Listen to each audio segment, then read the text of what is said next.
So over here, you can see that I have a project, and let's say what you want to do is you want to make a copy of the project so that you can edit it separately. Then you can go around onto the home area right here, and here you can click on the project options that is on the three dot button right here.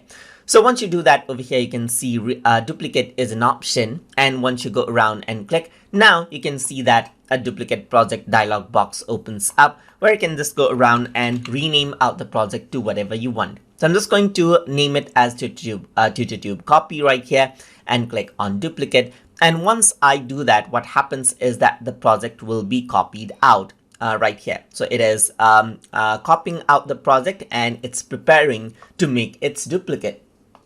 And you can see that a duplicate has been made right here, just like this, as TutorTube copy. So if I were to go around over here and make changes to this project, then the original project that it is copied from will remain the same. So over here, you can see that if I were to go around onto home, then you'll have two projects. So if you want to, let's say, for example, delete out a project, then you can go around onto the project option right here, just like this, and then delete this from the device over here as well. So it says that this will only delete the copy of the project because it's not synced to Creative Cloud right here. So I'm just going to go around and click on continue. And once I do that, the project gets deleted. And that is how you can delete out projects as well inside of Adobe Premiere Rush. So I hope you guys learned something as always. And as always, please like, comment, share, and subscribe.